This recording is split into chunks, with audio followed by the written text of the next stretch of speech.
The next part of the last section of the wasteland, what the thunder said, is a rather short stanza consisting of just 7 lines. The verse paragraph alludes to the town of Emmaus mentioned in the Holy Bible. Today it is not possible to identify with clarity the town of Emmaus. All that we know is that it is somewhere in Judea. The word Emmaus literally means warm spring, and the place name appears to have been a common one in the region.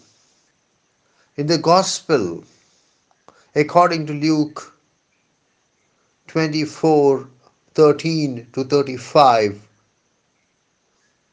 it is said that two disciples of Jesus Christ were walking on the evening of the resurrection, on the evening of the day of the resurrection,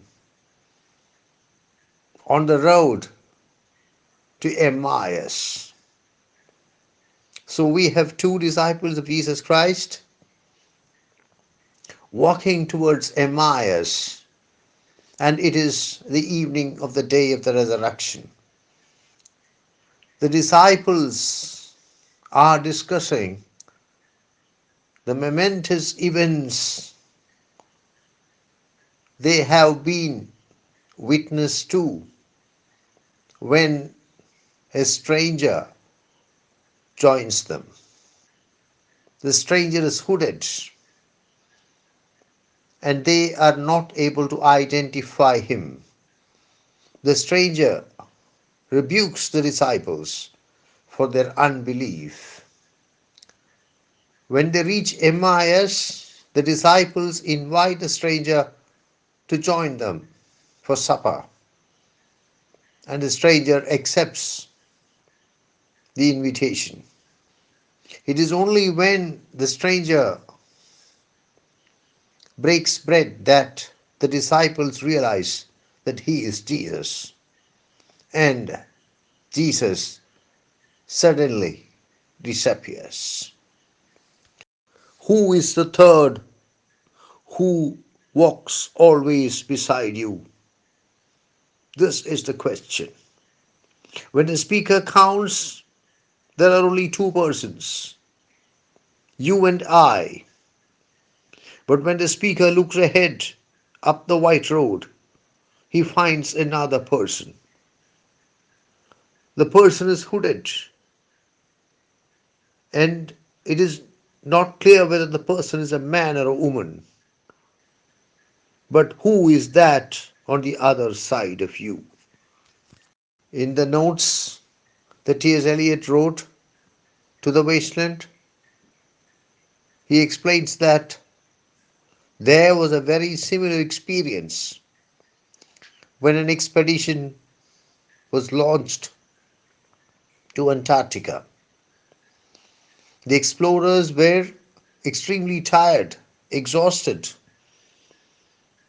and they had a constant delusion that there was one more person than could actually be counted. There are two journeys here. The first journey is the journey to Emmaus.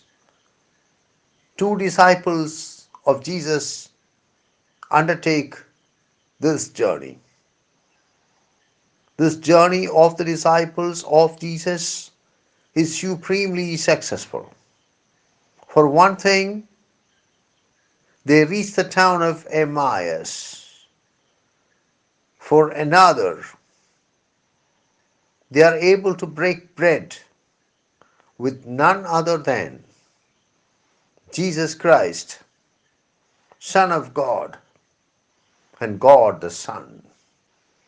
The second journey is the journey of the modern man.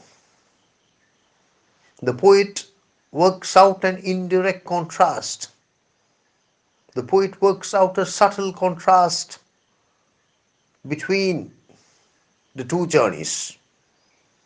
While the journey to Emmaus was supremely successful, the spiritual journey of the modern man is doomed to failure, is predestined to failure.